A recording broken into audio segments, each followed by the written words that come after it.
आप सभी का स्वागत है।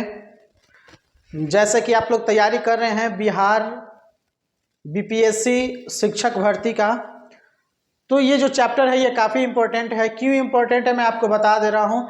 आप जब एससीईआरटी की बुक उठा के देखेंगे, जैसे कि आपको सिलेबस में दिया गया है कि एससीईआरटी की सिलेबस होगी, ठीक है ना। तो एससीईआरटी में जब भी आप अपना बुक उठाएंगे तो उसमें कहीं ना कहीं बिहार की राजधानी पटना का जिक्र है। तो आपके सिलेबस के अनुसार पटना को जानना काफ़ी ज़रूरी है, और ये इसलिए ज़रूरी है क्योंकि ये स्टैटिक में जो पार्ट आएगा वो ये कवर कर लेगा। उसके बाद से आप उसका बाकी विशेष जो टॉपिक है उसको आप खुद भी पढ़ लें। लेकिन ये जो पटना है, पटना ज़िला है, ये काफ़ी इम्पोर्टेंट है, ठीक। वो आपकी एससीईआरटी किताब के अनुसार। चलिए इसको हम शुरू करते हैं। सबसे पहले पटना की जब हम बात करते हैं तो पटना सिर्फ पटना नाम से ही नहीं जाना जाता है। इसके इतिहास जो है काफ़ी लंबे हैं, बहुत पुराने हैं। और जहाँ तक बात की जाती है तो इतिहास इसकी 490 ईसा पूर्व से है, मतलब उसके पहले से भी है। लेकिन लिखित जो भी इसके साक्ष्य मिले हैं, प्रमाणिक स्रोत मिले हैं, इसके बारे में, पटना के बारे में, पाटलिपुत्र जो पहले कहा जाता था उसके बारे में 490 ईसा पूर्व से इसकी लिखित साक्ष्य है, जहाँ पे इसके विभिन्न नामों से इसका वर्णन मिलता है, ठीक। इसके पहले भी पटना नगर बसा है, पाटलिपुत्र बसा है, तो उसके कुछ लिखित प्रमाण नहीं है, इसलिए उसके बारे में चर्चा नहीं किया जा सकता, ठीक।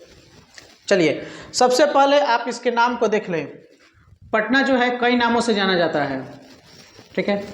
आपको पता है पाटलिपुत्र, जो कि आज भी पाटलिपुत्र जो है एक जगह अभी भी प्रचलित है, पाटलिपुत्र स्टेशन के नाम से भी प्रचलित है। इसको कुसुमपुर नाम से जाना जाता है, कुसुमपुर। इसको एक और नाम से जाना जाता है पुष्पपुर, ठीक है। मैं जितना भी है सबको बता दे रहा हूँ, और कौन नाम कब पड़ा मैं ये आपको बताऊँगा, ठीक है। एक तो इसका नाम है अजीमाबाद, ठीक है। अजीमाबाद नाम क्यों पड़ा ये भी बता रहा हूँ आपको। फिर उसके बाद से इसको जो है कहा गया है पाली बोथरा, ठीक है ना। पाली बोथरा याद रखेंगे, पाली बोथरा। कहीं कहीं आपको नाम मिलेगा पाली ब्रोथा, ठीक है ना।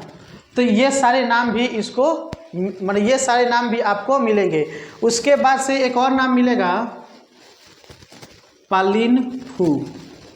कौन सा नाम? पालिन फू। एक और नाम मिलेगा पैठना, ठीक। इतने सारे नाम हैं, ठीक है। इतने सारे जो है नाम है, और तो इनके नाम के पीछे भी कई सारी कहानियां हैं, कई सारे मान्यताएं हैं, कई सारे इसकी साक्षिक प्रमाण के अनुरूप भी इसको बताया गया कि इन नामों से जाना जाता है। तो एक बार फिर से रिकॉल करते हैं।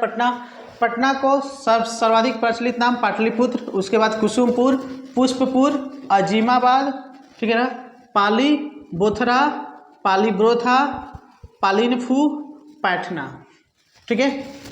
और एक और नाम था इसका पाटली, ठीक है ना, पाटली। अब आइए सबके बारे में चर्चा करते हैं कि कौन नाम क्यों पड़ा, ठीक है। देखिए आपको चंद्रगुप्त मौर्य के शासनकाल में सेल्यूनिकेटर का एक आया था राजदूत मेगास्थनीज, ठीक है ना। मेगास्थनीज ने अपनी पुस्तिका में, उनकी पुस्तिका जो थी इंडिका, ठीक है ना, उनका जो पुस्तिका था इंडिका, ठीक है, आप याद रखेंगे, ठीक। तो इंडिका में इसने बताया कौन सा नाम? पालीबोथरा और पालीब्रोथा, ठीक है। तो इसी को पाटलिपुत्र का नाम, पटना तो ये हाल का आधुनिक नाम है, तो पटना का भी बात छोड़ दे, तो पाटलिपुत्र को पालीबोथरा या पालीब्रोथा नाम से उसने अपनी पुस्तक इंडिका में वर्णन किया है। जितनी भी भव्य जो राज दरबार के कार्यक्रम होते थे, राज्य के अंदर जो प्रशासनिक इकाई होती थी, प्रशासन जैसे भी चलता था, तो उन नामों में उसने पालीबोथरा और पालीब्रोथा नाम से जो है उसमें वर्णन किया है। इसके बाद से एक और नाम था, आपको बता दें, ठीक है ना, पत्तन, ठीक है ना। ये पत्तन जो है संस्कृत से लिया गया था, ठीक है। तो पत्तन का मतलब होता है बंदरगाह, पत्तन का मतलब होता है बंदरगाह। तो जैसा कि आपको पता है कि पटना की स्थिति जो है वह गंगा नदी के किनारे है। गंगा भारत की सबसे बड़ी नदी है। तो यहाँ पे प्राचीन समयों में हो सकता है कि यह बंदरगाह के रूप में कार्यरत हो, मतलब बंदरगाह के रूप में इसका प्रयोग किया जाता हो, जिसके वजह से पत्तन का नाम जो है चेंज होकर पटना हुआ हो। तो मान्यताएं कई सारी हैं, ठीक है, तो मैं उनको सारे को बता रहा हूँ, लेकिन ऑथेंटिकल इसमें से कुछ है, जैसे कि पालीब्रोथा और पालीब्रोथरा, ये इंडिका में वर्णित है, ये ऑथेंटिक है, ठीक है। इसके बाद से फाहियान आता है, जो चीनी यात्री था फाहियान, ठीक है ना। फाहियान ने अपनी पुस्तक में, ठीक है ना, आपको पता होगा कि फाहियान पाटलिपुत्र में आके रहा था, तो फाहियान ने अपनी पुस्तक में पालिनफू नाम का वर्णन किया है, पालिनफू नाम का वर्णन किया है। अब आइए, एक चीज आपको याद होगा, पैठना, ठीक है। इस पैठना को शेरशाह सूरी ने प्रचलित किया, इस नाम को शेरशाह सूरी ने, ठीक है, शेरशाह सूरी ने इस नाम को किया था। और जब शेरशाह सूरी की मृत्यु हो गई थी, अब देखो ये आधुनिक है, ये जो अभी मैं बता रहा हूँ शेरशाह सूरी ने जो पैठना नाम दिया था, तो ये पैठना आधुनिक है, ठीक है ना। इसके बाद से ही पटना का नाम बनता है। जब शेरशाह सूरी था तो पटना को वो पैठना नाम से मैंने बुलाया करता था, उसका नामकरण किया था। जब शेरशाह सूरी की मृत्यु होती है तो उसके बाद से एक हिंदू राजा आते हैं जिनका नाम था हेमचंद्र विक्रमादित्य। कौन? हेमचंद्र विक्रमादित्य, ठीक है ना, हेमचंद्र विक्रमादित्य। आप लोग इस चीज़ को याद रखेंगे, ठीक है ना, कहीं हो सके पूछ दे कि शेरशाह सूरी के समय पाटलिपुत्र का नाम क्या था, पैठना याद रखना पड़ेगा आप लोग को। तो हेमचंद्र विक्रमादित्य जो थे वो पटना का आधुनिक नाम इन्होंने ही दिया था, ठीक है। कब दिया? शेरशाह सूरी की जब मृत्यु होती है तो उसके बाद से हेमचंद्र का शासन आता है और इसने पैठना को पटना के नाम से बनाया, मतलब पटना को आज का जो आधुनिक नाम है वो पटना के नाम से जाना जाता है, ठीक है। इसके अलावा भी, ठीक है, पाटलिपुत्र, पाटलिपुत्र नाम का जो ये वर्णन मिलता है, आप लोग को ये पता होगा मौर्य साम्राज्य का काल, ठीक है ना। तो मौर्य साम्राज्य के समय जो है, पहले देखो, पहले मगध साम्राज्य जो था उसकी राजधानी राजगीर हुआ करती थी, ठीक है ना। नंदवंश थे, ठीक है ना, और उसके बाद से हर्यक वंश थे। इन सभी के समय राजगीर ही क्या हुआ करता था? प्रशासनिक केंद्र हुआ करता था, राजधानी हुआ करता था। लेकिन जैसे मौर्य वंश का शासन आता है, मौर्य वंश का शासन आता है चंद्रगुप्त मौर्य के समय से लेकर, ठीक है ना, अशोक या यूँ कह ले कि गुप्त काल तक, ठीक है ना, मौर्य काल और गुप्त काल तक जो है राजगीर से राजधानी चेंज किया गया पाटलिपुत्र में, ठीक है ना, पाटलिपुत्र में चेंज किया गया। और उसी समय से पाटलिपुत्र का भी वर्णन मिलता है, किस काल से लेकर? आपको मौर्य काल से लेकर गुप्त काल तक। और पाटलिपुत्र का उत्कर्ष जो है चरम सीमा पर कब था? गुप्त काल तक। जिस तरह गुप्त काल को, ठीक है ना, स्वर्ण काल कहा जाता है, उसी समय गुप्त काल के समय ही पाटलिपुत्र का भी स्वर्ण काल था, पाटलिपुत्र का भी स्वर्ण काल था। उसके बाद से गुप्त काल का शासन जैसे ही खत्म होता है तो धीरे धीरे ये सारे चीज़ पाटलिपुत्र का वैभव का वर्णन भी खत्म होते जाता है। इसका जो है स्थिति जो है, इसकी प्रकृति जो है, इसकी जो भी चीज़ें हैं जो पहले मौर्य काल के समय में, गुप्त काल के समय में अपने चरमोत्कर्ष पे रहता है, तो वह धीरे धीरे जो है धूमिल होता जाता है। और जैसे मुगल शासन का स्थापना होती है, मुस्लिम शासकों का यहाँ आगमन होता है, वैसे वैसे पाटलिपुत्र पूरा खत्म होते जाता है, ठीक है ना। मुगल शासन आता है तो ये सारे चीज़ दिल्ली में, मतलब दिल्ली सल्तनत के नाम से प्रसिद्ध होने शुरू हो जाते हैं। तो वैसी स्थिति में बिहार का ये पाटलिपुत्र जो है धूमिल होता जाता है। ये चीज़ें हो गई। पुष्पपुर, देखो पुष्पपुर और कुसुमपुर, ठीक है ना। एक और चीज़ आपको याद रखना, पाटली, ये पाटली एक पुष्प का नाम था। उस समय पाटली जो है पुष्प का नाम था और संभवतः इसको गुलाब के नाम से जाना जाता था, ठीक है ना। ये गुलाब ही था, पाटली जो था ये गुलाब ही था। जो उस समय यह नगर पाटली जो है, पाटली मतलब पुष्प का, ये समझ लो कि एक बहुत बड़ा उत्पादक क्षेत्र था, जिससे कि पाटली से, पाटली पुष्प से इसमें इत्र बनाए जाते थे, समझ गए ना, परफ्यूम वगैरह। तो ये सारी चीज़ें बनाई जाती थी, दवाएं बनाई जाती थी, जिसके वजह से यह पाटलीग्राम से भी प्रसिद्ध था। और उसके बाद से चूँकि ये फूलों का एक बहुत बड़ा क्षेत्र हुआ करता था, तो जिससे कि इसको कुसुमपुर और पुष्पपुर, कुसुम और पुष्प किसका पर्यायवाची शब्द है? फूल का। कुसुम और पुष्प किसका पर्यायवाची शब्द है? फूल का। तो चूंकि ये पाटली नामक फूल जो था, ये पाटली नामक एक फूल होता था, ठीक है ना, जो कि संभवतः गुलाब को ही कहा जाता था उस समय, जिससे कि परफ्यूम बनाए जाते थे और इससे दवाई बनाई जाती थी। तो वैसे में इस पूरे क्षेत्र की वजह से इसको कुसुमपुर नाम भी दिया गया और इसको पुष्पपुर नाम भी दिया गया प्राचीन समयों में। ठीक है, आप समझ गए। अब देखो नाम पड़ा अजीमाबाद, ठीक है ना। ये काफ़ी रोचक चीज़ है कि अजीमाबाद इसका नाम क्यों पड़ा, ठीक है। तो आपको याद होगा अजीमाबाद जो है एक औरंगजेब का पोता था, औरंगजेब का पोता था, ठीक है ना। उस पोते का नाम था, आपको याद होगा, मोहम्मद अजीम, ठीक है ना। शायद आपने पढ़ा होगा कि औरंगजेब का जो पोता था मोहम्मद अजीम, ठीक है ना, इसी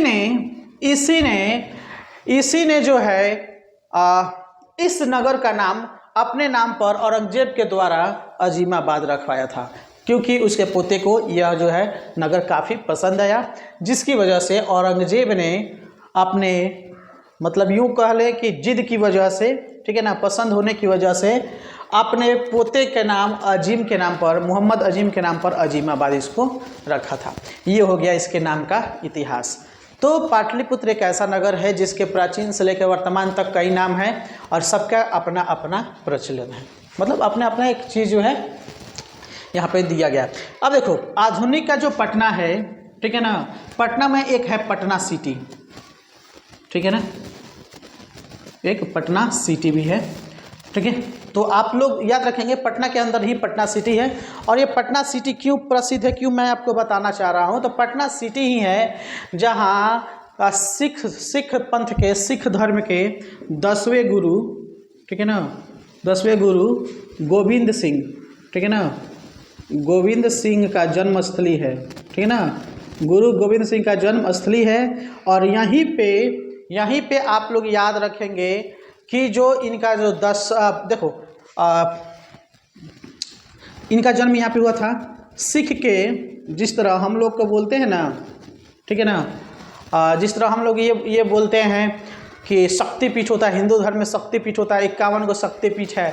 तो उन शक्तिपीठ में से आप एक और चीज़ याद रखेंगे, ठीक है ना, कि पटना का नाम पटना क्यों पड़ा। तो अक्सर आपने ये भी पढ़ा होगा कि यहाँ पे एक पटन देवी है, ठीक है ना, क्या होगा, पटन देवी मंदिर है, पटन देवी स्थान है, जो कि 51 शक्तिपीठों में से एक ये भी है। 51 शक्तिपीठों में से ये एक है जो कि पटन देवी के नाम से जाना जाता है। ठीक उसी तरह सिख धर्म में टोटल 5 तख्त मंदिर है, ठीक है ना, तख्त मंदिर कह सकते हैं, गुरुद्वारा कह सकते हैं, जिसमें एक नंबर पे आता है आपका अमृतसर का गुरुद्वारा, जिसको आप बोलते हैं स्वर्ण टेम्पल, गोल्डन टेम्पल बोलते हैं ना। तो एक नंबर पे वो है। और दूसरा नंबर पे यही है पटना सिटी का। दूसरा नंबर पे कौन है, पटना सिटी का जो गुरुद्वारा है, जहाँ पे गुरु गोविंद सिंह का जन्मस्थली के रूप में जाना जाता है। तो ये चीज़ें हैं पटना में, ये है, ठीक। इसके बाद से आइए हम आप जानते हैं कि इसकी स्थिति क्या है, पटना की स्थिति क्या है। पटना की जब हम स्थिति की चर्चा करेंगे तो देखते हैं कि पटना जो है ये पटना नगर है, ठीक है। इसकी वास्तविक जो है ये मैप नहीं है। पटना जो है आपके 3 तरफ से नदियों से घिरा हुआ है। 3 तरफ से क्या है, नदियों की तरफ से घिरा हुआ है, जिसमें हम देखते हैं उत्तर की तरफ से कौन सा है, गंगा। उत्तर की तरफ कौन सा है, गंगा। और जो है आपको ये भी चीज़ पता होगा कि पुनपुन नदी भी है, और पुनपुन नदी भी है, और यहाँ पे सोन नदी भी है। पुनपुन नदी भी है और सोन नदी भी है। तो सोन इधर है और पुनपुन इधर है, ठीक है ना। पुनपुन और सोन नहीं, सोन इधर है आपका, ठीक, इधर पुनपुन है और इधर सोन है। थोड़ा एक बार देख लीजिएगा, हालांकि यही है, ठीक है ना। तो सोन और गंगा के संगम पर जो है, ठीक है ना, सोन और गंगा पे ये पटना नगर बसा हुआ है, पटना नगर बसा हुआ है। एक और चीज़ आप जो है, आप एक नाम पटना में देखेंगे, आगम कुआं, ठीक है ना, नाम क्या आता है, अगम कुआं, अगम कुआं, ठीक है। तो 2000 वर्ष पहले कहा जाता था 2000 वर्ष पहले सोन और गंगा के संगम पर, ठीक है ना, अगम कुआं है, सोन और गंगा के संगम पर अगम कुआं है, यहीं पे जो है पटना बसा हुआ था, ठीक है। फिर उसके बाद फैला होता गया, वो सब बनते गया, ठीक है ना। अब इतिहास ज्ञात जहाँ तक है हम ये बता रहे हैं कि 490 ईसा पूर्व से लिखित इसका इतिहास है, जहाँ पे हर्यक वंश, ठीक है ना, हर्यक वंश जो क्या था, हर्यक वंश में कौन थे, अजातशत्रु। हर्यक वंश में जो अजातशत्रु थे उस समय राजधानी बदलकर राजगीर से पाटलिपुत्र रहे थे। आपसे ये भी प्रश्न हो सकता है कि राजगीर से पाटलिपुत्र राजधानी किसने बनाया था? राजगीर से पाटलिपुत्र राजधानी कौन बनाया था? हर्यक वंश का शासक अजातशत्रु। ये एक टॉपिक हो गया। दूसरी जो चीज़ है, यहाँ पे आपको जैसे पता होगा कि गौतम बुद्ध जो थे, गौतम बुद्ध अपने पूरे समय में पाटलिपुत्र भी आए, राजगीर होते हुए इस जगह से भी गए गुजरे हैं, मतलब यहाँ भी आए गए हैं। तो ऐसे स्थिति में जब गौतम बुद्ध ने इस नगर को देखा तो इस नगर के बारे में जो उन्होंने चर्चा की, उन्होंने ये बताया कि पाटलिपुत्र नगर का भविष्य उज्जवल है। आप इस चीज़ को, टॉपिक को याद रखिएगा, उनका ये कथन है, ये इस सेम टू सेम वही है जो उन्होंने कहा था। उन्होंने बताया था कि पाटलिपुत्र नगर का भविष्य उज्जवल है। उज्जवल क्यों है?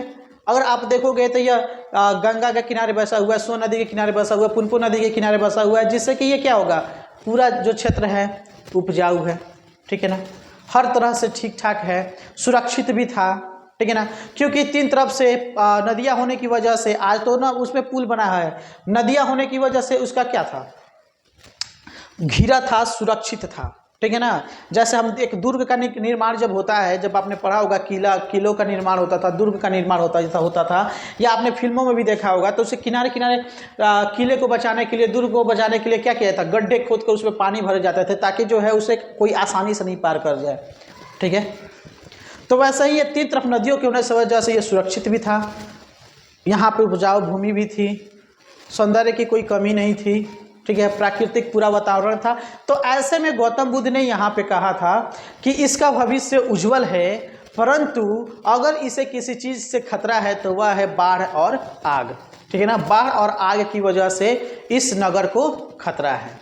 बाढ़ तो वाकई में है, 3 तरफ नदियों से भरा हुआ है, वो भी नदी कौन सी, एक बड़ी बड़ी नदियाँ हैं। तो ऐसी स्थिति में इसका भविष्य उज्जवल है, परंतु बाढ़ और आग से इस नगर को खतरा है। यह किसने कहा था? गौतम बुद्ध ने कहा था, और गौतम बुद्ध की ये भविष्यवाणी है, ठीक है ना। गौतम बुद्ध की क्या है? भविष्यवाणी है। गौतम बुद्ध ने भविष्यवाणी किया था कि पाटलिपुत्र नगर का जो भविष्य है उज्जवल है, परंतु इसे बाढ़ और आग से इस नगर को खतरा है। ये चीज़ उन्होंने कहा था, ठीक है। अब देखते हैं पाटलिपुत्र जो ये था, पाटलिपुत्र ये मौर्य वंश का, देखो वंश तो बहुत सारे आए, ठीक है ना, बहुत सारे वंशों ने यहाँ पे शासन किया, लेकिन सभी वंशों में मौर्य वंशों का यह सबसे प्रमुख केंद्र था। अगर आपसे पाटलिपुत्र नगर की वर्णन कहा जाए तो आप ये समझ लें कि अगर किसी भी जैसे कि सभी ने, हर्यक वंश भी यहाँ पे अपना जो है शासन लाया, राजगीर से पाटलिपुत्र लाया, तो ये इसका प्रारंभिक चरण था। इसमें उस तरह इसका जो है चरमोत्कर्ष पे नहीं गया जितना कि मौर्य वंशों का यह केंद्र रहा। तो मौर्य वंशों के लिए पाटलिपुत्र जो है प्रशासनिक रूप से हर तरह से ये एक बोल सकते हैं कि काफ़ी ज़्यादा जरूरी वाला केंद्र था, ठीक है ना। इसको और भी तरीके से आप बोल सकते हैं, हमारे सत्ता का केंद्र था, ये हम बोल सकते हैं। और देखो मौर्यों का फैलाव कहाँ से था? मौर्यों का फैलाव जब हम पूरब से पश्चिम देखेंगे, मौर्यों का जो था पूरब से पश्चिम, तो यहाँ से अगर देखते हैं तो ये क्या था, यहाँ बंगाल की खाड़ी से लेकर, ठीक है ना, बंगाल की खाड़ी से लेकर अफगानिस्तान तक फैला हुआ था, ठीक है ना, अफगानिस्तान तक फैला हुआ था।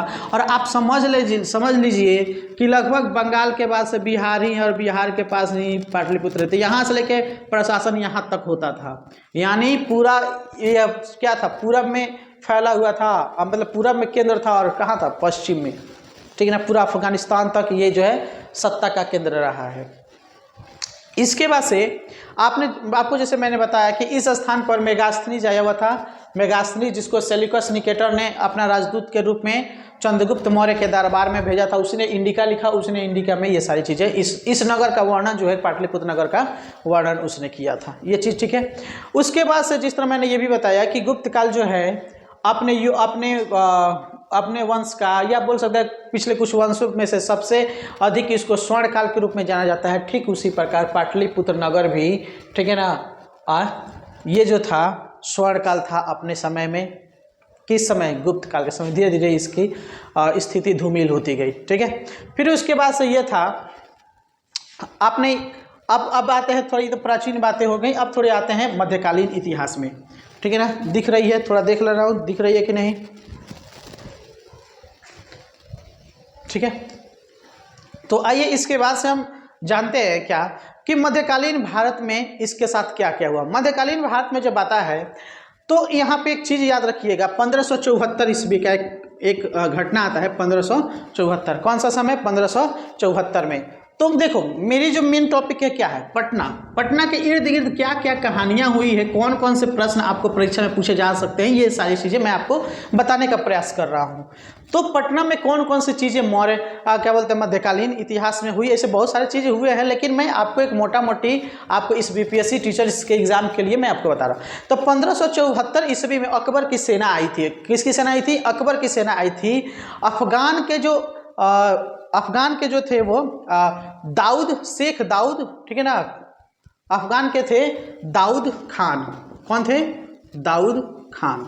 तो दाऊद खान, ठीक है ना, कौन थे? अफगान शासक दाऊद खान। कौन थे? अफगान शासक दाऊद खान को कुचलने के लिए पटना आया था। कौन आया था? अकबर की सेना। कौन? अकबर की सेना। अकबर की सेना 1574 ईस्वी में, किसकी सेना? अकबर की सेना 1574 ईस्वी में किसको कुचलने के लिए आया था? दाऊद खान को, ठीक है ना। अफगान शासक दाऊद खान को कुचलने के लिए कहाँ पे आया था? पटना आया था, ठीक है। तो मध्यकालीन इतिहास में यह भी एक महत्वपूर्ण टॉपिक हो जाता है कि पूछ देगा कि अकबर की सेना ने, ठीक है, किस समय दाऊद खान को, ठीक है ना, किस समय दाऊद खान को कुचलने के लिए पटना में आया था? 1574।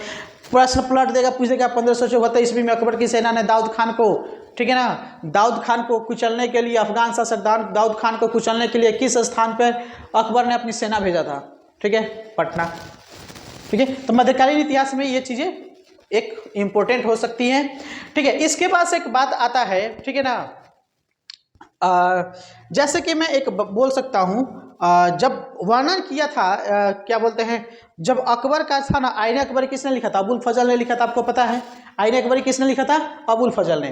तो अबुल फजल ने जो है आईने अकबरी जो लिखा था, ठीक है ना, अबुल फजल ने जो आईने अकबरी लिखा था इसमें इसको पाटलिपुत्र को एक रूप में बताया था कागज पत्थर, ठीक है ना, क्या कागज पत्थर, क्या बोलेंगे? कागज पत्थर और शीशा। कौन? शीशा, ठीक है ना। तो अबुल फजल, ठीक है ना, अकबर के राज्य सचिव थे। कौन थे? अकबर के राज्य सचिव थे, आईने अकबरी के लेखक थे। तो अबुल फजल ने, उन्होंने बताया क्या कि पाटलिपुत्र कागज पत्थर और शीशा का एक संपन्न औद्योगिक केंद्र है। क्या किसने बताया था? अकबर के सचिव, अकबर के राज्य सचिव, आईने अकबरी के लेखक कौन थे? अबुल फजल। अबुल फजल ने पाटलिपुत्र नगर का वर्णन करते हुए उन्होंने बताया था कि पाटलिपुत्र कागज पत्थर और शीशा का, ठीक है ना, इन चीज़ों से संपन्न एक प्रमुख औद्योगिक केंद्र है, ठीक है ना। तो इसका मतलब हम जान सकते प्राचीन काल में कागज पत्थर और शीशे का क्या होता था, मतलब उद्योग यहाँ पे स्थापित थे, ठीक है। बात आपको समझ में आ गई। एक और चीज़, जब मध्यकालीन से निकल के आधुनिक भारत में आते हैं, तो यहाँ पे एक 1620 ईस्वी का एक घटना आता है। 1620 ईस्वी में अंग्रेजों ने रेशम और कैलिको, ठीक है ना, 1620 ईस्वी में कौन कौन? रेशम, ठीक है ना, और कैलिको, ठीक है ना। रेशम और कैलिको के लिए इन्होंने फैक्ट्री खोला था। किसने? अंग्रेजों ने क्या खोला था? 1620 ईस्वी में अंग्रेजों ने यहाँ पे रेशम और कैलिको के लिए फैक्ट्री खोली थी। कहाँ? पटना। ये जितनी चीज़ हो रही है सिर्फ पटना के अंदर की बात हो रही है। किसके अंदर की बात हो रही है? पटना के अंदर की बात हो रही है। पटना जिला, पटना का मुख्य केंद्र जो है पटना, ठीक है ना, इसके बारे में बात हो रही है। अच्छा, आपको एक चीज़ और बता दे रहा हूँ, पटना जो है बिहार की राजधानी है, सबको पता है, ठीक है ना। आपको ये भी चीज़ पता होना चाहिए कि बिहार में सबसे अधिक जनसंख्या कहाँ पे है? पटना में है, ठीक है ना।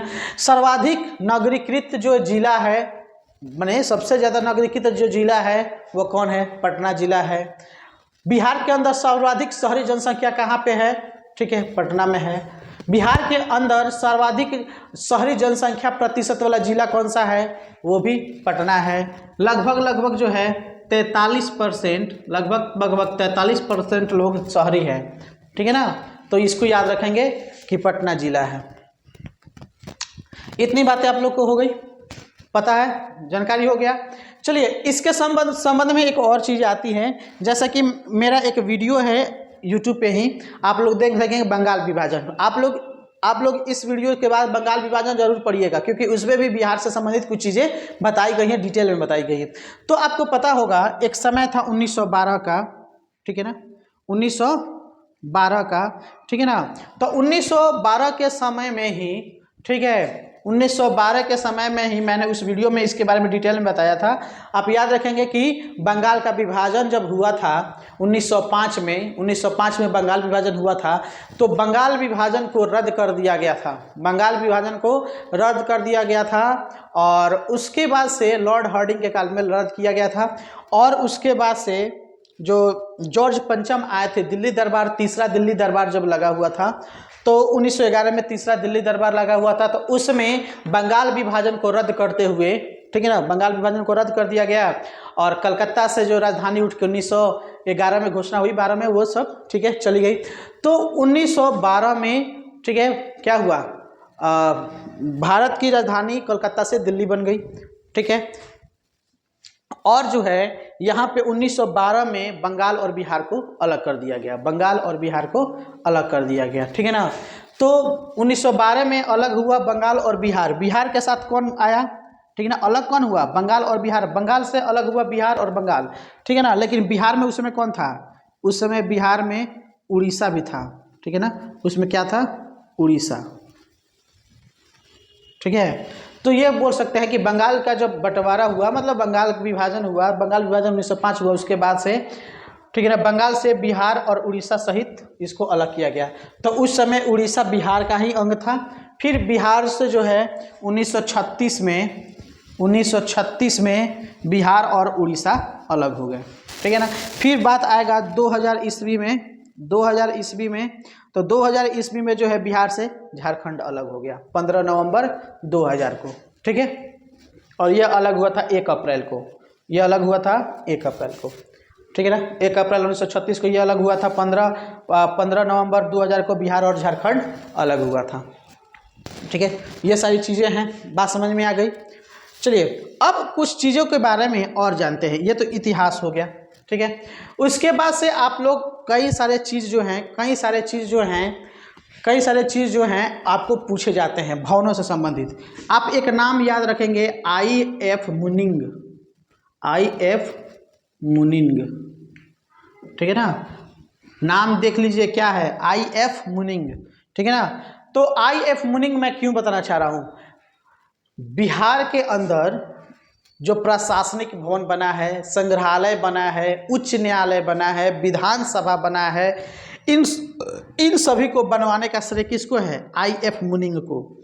I.F. मुनिंग को उस समय पटना में ये प्रशासनिक तौर पे अधिकारी थे। इन्हीं के द्वारा पटना का जो प्रशासनिक भवन है, संग्रहालय है, उच्च न्यायालय है, विधानसभा है, इन सभी को बनवाने का श्रेय I.F. मुनिंग को जाता है। किसको जाता है? I.F. मुनिंग को जाता है, ठीक है। अब देखो, एक चीज़ जो है, मैंने अभी आपको बताया ना कि गंगा के किनारे बसा हुआ है, ठीक है। चलो एक बार मैं आपको फिर से रिकॉल करता हूँ, आपको याद दिलाने की कोशिश करता हूँ, ठीक है ना। तो पटना की स्थिति गंगा के किस दिशा की तरफ है? किस दिशा की तरफ है? आपको पता होगा, ये गंगा बहती है तो इसके दक्षिण में, ठीक है ना, मतलब अगर हम बताने की प्रयास करें तो दक्षिण में जो है, दक्षिण में पटना है, ठीक है ना, उत्तर में हाजीपुर है, वैशाली जिला का हाजीपुर है ना, तो कहाँ पे है, दक्षिण में आपका ये है। और जो है पुनपुन नदी, हाँ मैंने यहाँ पे बताया था, पुनपुन नदी जो है, पुनपुन नदी के उत्तर में है, पुनपुन नदी के कहाँ है, ऊपर, माने उत्तरी साइड में है। तो यहाँ पे हो गया गंगा, ठीक है, और यहाँ पे हो गया आपका पुनपुन, ठीक है। तो ये सारी चीज़ें आप याद रखेंगे। अब जो है गंगा की सहायक नदियाँ कौन कौन सी है, गंगा की सहायक नदियाँ जो है घाघरा है, सोन है, गंडक है, ठीक है ना, पुनपुन है, समझ गया, कौन कौन, घाघरा, सोन, गंडक, पुनपुन, घाघरा, सोन, गंडक, पुनपुन, घाघरा, सोन, गंडक, पुनपुन, ये जो है चार जो है इसकी सहायक नदियां हैं, मुख्य रूप से चार हैं। गंडक जो है हाजीपुर के में मिलती है, हाजीपुर में ये गंडक नदी मिलती है। गंडक नदी कहाँ मिलती है, हाजीपुर में, ठीक है ना, हाजीपुर के समीप जो है गंगा से मिलती है, याद इसको रखेंगे। अब देखो गंगा में एक चीज़ बना हुआ है जिसको हम बोलते हैं महात्मा गांधी सेतु पुल, महात्मा गांधी सेतु पुल, ठीक है ना। महात्मा गांधी सेतु पुल जो है इसी गंगा के नदी पर बना हुआ है। पहले जो है सबसे बड़ा सड़क पुल हुआ करता था। आज से मैं आपको बात कर रहा हूँ 2013-14 की बात है। 2013-14 तक यह भारत का सबसे लंबा पुल के रूप में, सबसे लंबा सड़क पुल के नाम से ये जो है जाना जाता था। हालांकि अब बहुत सारे पुल जो है बन गए, 12 किलोमीटर, 12.25 किलोमीटर तक के पुल बने हुए हैं, जो ठीक ही जो इसी 18, 19, 20 के शायद इसी करीब में बने हुए हैं। तो महात्मा गांधी सेतु जो है बिहार का सबसे लंबा पुल है, बिहार का सबसे लंबा पुल है, जो कि 5575 मीटर है। 5575 मतलब 5575 मीटर का मतलब क्या हुआ कि 5 किलोमीटर और 575 मीटर हुआ, ठीक है ना। यहाँ पे ये है, ये हो गया गंगा जो है, ये जो है गांधी सेतु पुल जो है इधर आपका हाजीपुर है और इधर पटना, ठीक है ना। तो हाजीपुर और पटना को जोड़ता है, हाजीपुर और पटना को कौन जोड़ता है, महात्मा गांधी सेतु पुल, ठीक है ना। अगर बिहार की बात की जाए तो बिहार की सबसे लंबी पुल यही है, सड़क पुल। और इस बात से यहाँ पे और है, ठीक है ना, दीघा और सोनपुर, दीघा और सोनपुर, ठीक है ना। तो सोनपुर इधर है और दीघा यहाँ पे है, ठीक है ना। दीघा जो है पटना का ही ठीक है, एक पटना का ही एक स्थान है, जो कि दीघा सोनपुर, ठीक है ना। रेल सह सड़क पुल है, रेल सह सड़क पुल है। इसी में रेलवे ट्रैक बना हुआ है, इसी में सड़क भी है, समझ गए। तो ये सारी चीज़ें इस पे बनी हुई है, जो कि सोनपुर और दीघा रेल सड़क पुल के नाम से जाना जाता है। अब जो है सबसे इम्पोर्टेंट बात आती है, इतनी चीज़ें आप समझ गए, ठीक है।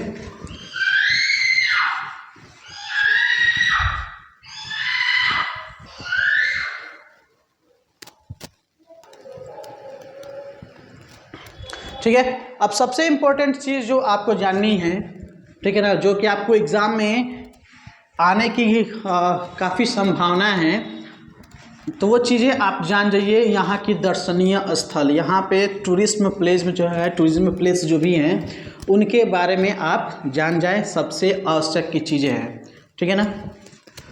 तो देखिए पटना के अंदर क्या क्या है, ठीक है ना। पटना के अंदर बहुत सारी चीज़ें हैं। तो सबसे पहला जो है एक नाम है यहाँ पे सभ्यता द्वार। ये सारे जितने भी है सब पटना के अंदर हैं। कौन है, सब पटना के अंदर हैं, ठीक है ना।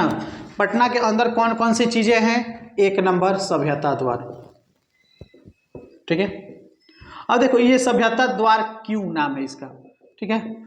ये जिस तरह आपने पढ़ा होगा कि अकबर ने दिल्ली विजय के समय बुलंद दरवाज़ा का निर्माण करवाया था ना, कुछ ऐसे बना हुआ था। जिस तरह इंडिया गेट है उसी तरीके से यह सभ्यता द्वार भी है, कहाँ है, सभ्यता द्वार भी है, जो कि ये लाल बलुआ पत्थर से बना हुआ है, लाल बलुआ पत्थर से बना हुआ है। आप नेट पर सर्च कर लेंगे कैसा दिखता है वो पता चल जाएगा। यह गांधी मैदान के उत्तर दिशा में है, ठीक है ना। गांधी मैदान के किस दिशा में है, उत्तर दिशा, जो उत्तरी हिस्सा है वहाँ पे है, और इससे जो है आपको पूरा वो क्या बोलते गंगा साइड, गंगा की तरफ दिखाई देगा, ठीक है। और ये लाल बलुआ पत्थर से बना हुआ है, ठीक वैसे ही संरचना है जैसे कि आपने इंडिया गेट देखा है, इसी को सभ्यता द्वार के नाम से जाना जाता है। तो एक सभ्यता द्वार हो गया। दूसरा जो है तारामंडल, ठीक है ना। आप में से कई सारे लोग तारामंडल में गए होंगे, ठीक है ना, तारामंडल गए होंगे ना। तो तारामंडल क्या है, इंदिरा गांधी विज्ञान जो परिसर है, इंदिरा गांधी विज्ञान परिसर, आप सब इसको नोट भी करते चलेंगे। इंदिरा गांधी जो विज्ञान परिसर है, इसी में ये निर्मित है तारामंडल, ठीक है ना। और सबसे कंजूसी आप लोग करते हैं, ना ही शेयर करते हैं ना ही लाइक करते हैं, ठीक है ना। 700 तक व्यूज़ चले जाते हैं, 800 व्यूज़ चले जाते हैं, तो पता चलता है कि 10 से 15 ही लाइक्स पड़े। अरे भाई लाइक वगैरह कर दिया करो, अपने दोस्तों को भी तो शेयर कर दिया करो, ताकि जो है मेरे भी चैनल का ग्रोथ हो और जो देखे उनको भी कुछ तो जानकारी मिले ना। तो इसको लाइक करो। फिर इसके बाद से तीसरा नंबर की हम जब बात करेंगे, तीसरे नंबर की सबसे इम्पोर्टेंट चीज़ जो है, सबसे इम्पोर्टेंट चीज़ जो है कुम्हरार, ठीक है ना। ये कुम्हरार प्लेस के बारे में आप लोग और भी मैं बता रहा हूँ, और भी आप जो है सर्च करके कुम्हरार के पढ़ लेना। कुम्हरार जो है बहुत सारी डिटेल है, तो कुम्हरार के बारे में मैं अभी भी आपको बोल रहा हूँ। इस वीडियो खत्म हो जाएगा, जो है 5 से 10 मिनट के अंदर ही वीडियो खत्म हो जाएगा, ठीक है ना। तो आप जो है कुम्हरार जो है ये जगह है, इसको जाके आप लोग जरूर सर्च करके उस पूरी डिटेल को आप जरूर पढ़ लेना। हालांकि मैं इसको फिर आगे पढ़ाऊंगा तब बताऊंगा, ठीक है ना।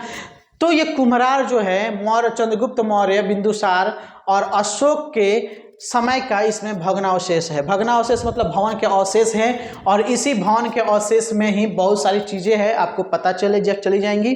तो आप इसको कुम्हरार को याद रखेंगे। ये सभी पटना में ही स्थित है, ठीक है ना।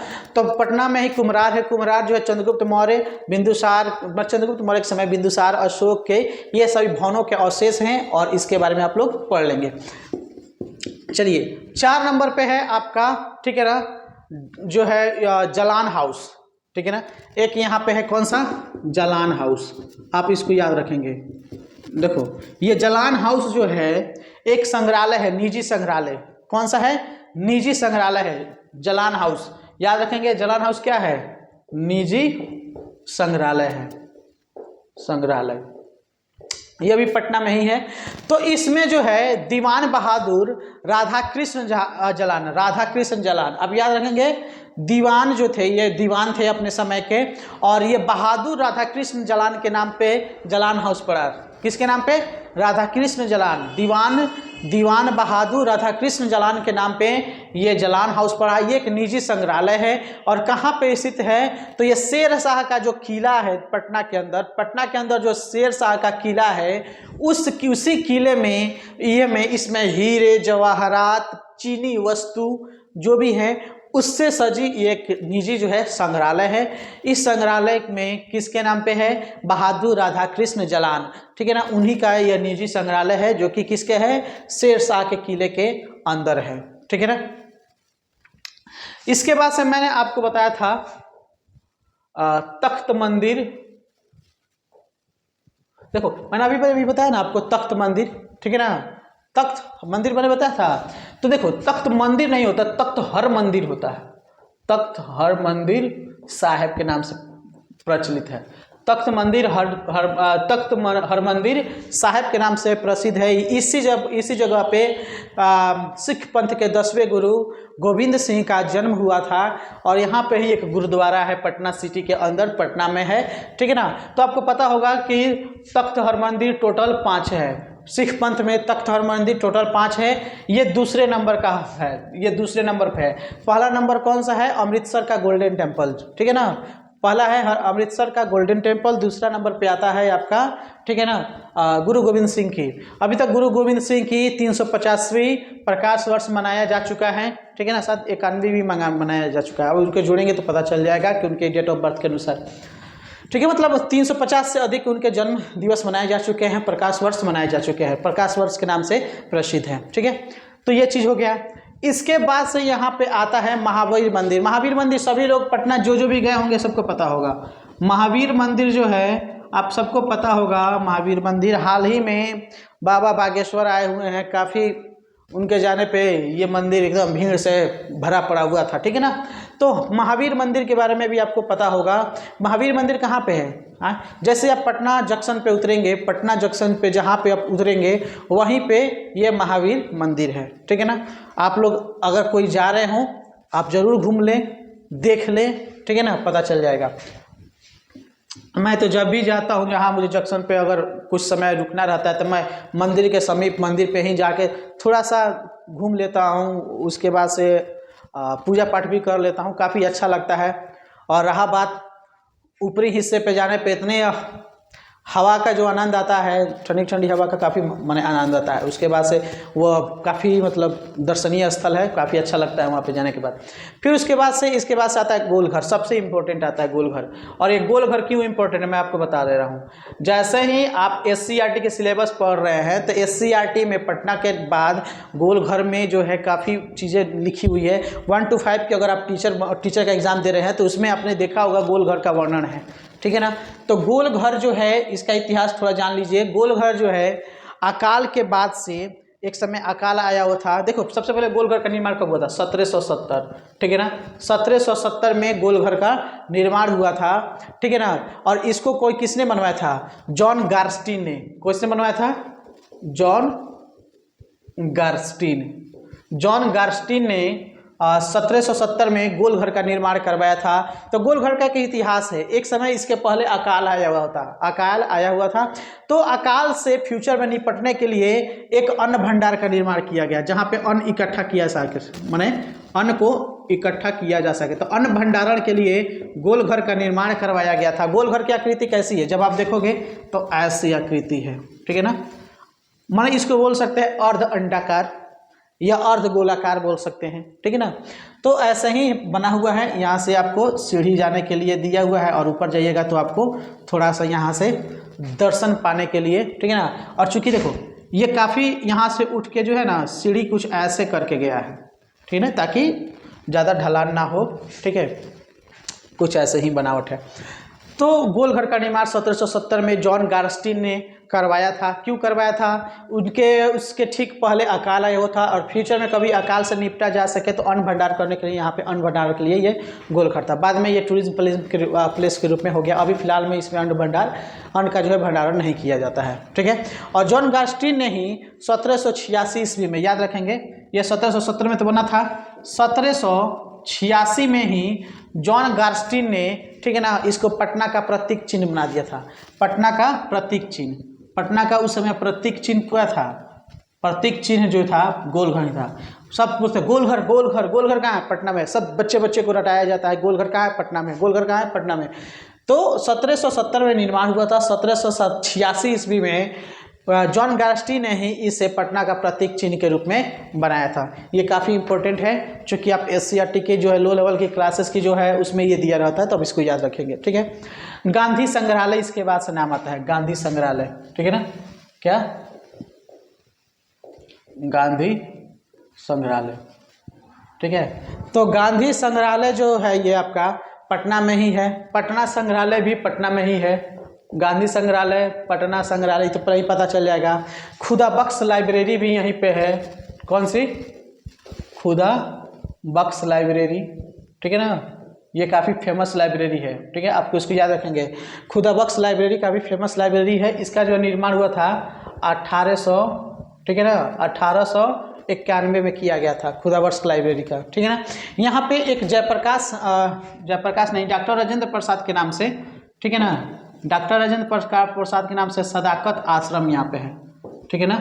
सदाकत आश्रम, सदाकत आश्रम किससे संबंधित है? सदाकत आश्रम डॉक्टर राजेंद्र प्रसाद। डॉक्टर राजेंद्र प्रसाद कौन थे? पता है ना? स्वतंत्र भारत के पहले राष्ट्रपति थे। स्वतंत्र भारत के पहले राष्ट्रपति थे जो लगातार 2 कार्यकाल तक रहे, डॉक्टर राजेंद्र प्रसाद। तो डॉक्टर राजेंद्र प्रसाद की ही से संबंधित है सदाकत आश्रम, और ये डॉक्टर राजेंद्र प्रसाद की कर्म भूमि के रूप में जाना जाता है। डॉक्टर राजेंद्र प्रसाद की कर्म भूमि के रूप में जाना जाता है कौन? सदाकत आश्रम, ठीक है। ये चीज़ आपको हो गया। इसके बाद से आप लोग को यहाँ पे एक जू भी है, जू समझ रहे हैं ना, जू मतलब चिड़ियाघर, ठीक है ना। तो चिड़ियाघर का नाम क्या है? संजीव गांधी, ठीक है ना, संजीव गांधी जैविक उद्यान, ठीक है ना, संजीव गांधी जैविक उद्यान, ठीक है ना। तो संजीव गांधी जैविक उद्यान, संजीव नहीं संजय, ठीक है ना। तो संजय गांधी जैविक उद्यान यहाँ पे है, संजय गांधी जैविक उद्यान यहाँ पे है, ठीक है ना। इसके बाद से देखो संजय गांधी जैविक उद्यान जो है 1969 में बना था। कब बना था? 1969 में, याद रखेंगे। संजय गांधी जैविक उद्यान कब बना था? 1969 में बना था। इसके बाद से यहाँ पे दरभंगा हाउस है, ठीक है ना। अब देखो दरभंगा हाउस है, तो आप लोग दरभंगा हाउस को दरभंगा के नाम पर दरभंगा टिक मत कर दीजिएगा। दरभंगा हाउस जो है दरभंगा के नाम पर दरभंगा आप लोग टिक नहीं करिएगा, नहीं तो गलती हो जाएगा, ठीक है ना, ठीक है। दरभंगा हाउस जो है ये भी आपका पटना में है, ठीक है ना। दरभंगा हाउस जो क्या है? पटना है, हाउस मतलब पटना में ही है। इसको दरभंगा हाउस भी बोलते हैं और इसको नौलखा हाउस भी बोलते हैं। नौलखा हाउस हो सकता है उस समय 9 लाख में बना हो, ठीक है ना।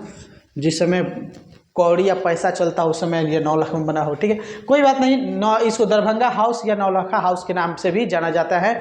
इसको जो है दरभंगा के ही जो एक महाराजा थे कामेश्वर सिंह, ठीक है ना। कौन थे ये? दरभंगा के ही महाराज थे कामेश्वर सिंह, इसीलिए इसको दरभंगा हाउस कहा जाता है, ठीक है ना, ठीक है। कामेश्वर सिंह थे, उन्होंने ही इसे बनवाया था, ठीक है। पास में आए तो दरभंगा हाउस जो है नौलखा हाउस जिसको बोलते हैं, तो ये महाराजा कामेश्वर सिंह ने ही इसको बनवाया था, इसलिए इसको नाम जो है दरभंगा हाउस पड़ा। क्यों पड़ा? क्योंकि ये दरभंगा के महाराज थे, ठीक है। बात समझ में आ गया।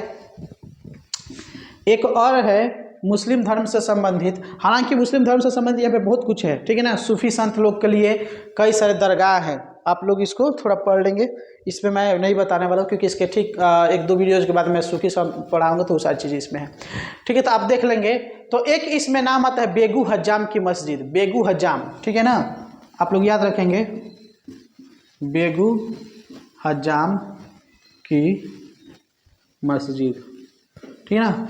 तो बेगू हज्जाम की मस्जिद यहीं पे है, ठीक है ना, जिसको 1489 ईस्वी में अलाउद्दीन शाह द्वारा बनाया गया था। 1489 ईस्वी में अलाउद्दीन शाह, किसने बनवाया था? 1489 में अलाउद्दीन शाह ने बनवाया था, अलाउद्दीन शाह ने, ठीक है। गर्मी लग रही है भाई, पूरी गर्मी लग रही है, आप लोग लाइक करो, ठीक है। तो बेगू हज्जाम की मस्जिद जो है आपको 1489 ईस्वी में अलाउद्दीन शाह ने बनवाया था। ये सारी चीज़ें हो गई। इसके बाद से एक और चीज़ आती है, वह है पत्थर की मस्जिद। क्या? पत्थर की मस्जिद, पत्थर की मस्जिद। भाई पत्थर की मस्जिद कौन कौन देखा है? कोई गया है पटना? गया तो जरूर कमेंट करो, पत्थर की मस्जिद, ठीक है ना। तो पत्थर की मस्जिद जो है बनवाया था किसने? जहांगीर का पुत्र था शाह परवेज, ठीक है ना। तो शाह परवेज ने बनवाया था, शाह परवेज, देखिए कौन था? जहांगीर का पुत्र था। जहांगीर को तो पढ़े हो भाई, लेकिन देखो एक होती है पहचान जो बाप के नाम से होती है, और एक होती है पहचान जिसको खुद लोग बनाते हैं। तो देखो ये शाह परवेज, कहीं भी इस सब का नाम का जिक्र नहीं मिलता है। 1621 में बनवाया था, ठीक है ना। कहीं सब का नाम का जिक्र नहीं मिलता है, क्योंकि ये सब के सब जो थे अपने टाइम में कुछ ऐसा नहीं किए जिससे कि इतिहास इनको अकेले नाम से जाना जाए। जाना जाता है तो कौन? जहांगीर का पुत्र, जहांगीर का पुत्र, ठीक है ना। एक था औरंगजेब का पोता। तो भाई ये सब चीज़ क्या है? ये जो है बड़े शासकों में गिने गए, ये उनके पुत्र जो निकम्मे पुत्र वगैरह थे वो लोग थे। निकम्मे नहीं बोल सकते, मतलब इन्होंने कुछ खास अपने टाइम में नहीं किया जिसकी वजह से इनको जहांगीर के पुत्र के नाम से जाना जा रहा है। तो आप लोग भी कुछ ऐसा कीजिए ताकि आपके पिता के नाम से आपकी पहचान नहीं बने, आपके नाम से आपके पिता को जाना जाए, ठीक है ना। ऐसा कुछ कीजिए।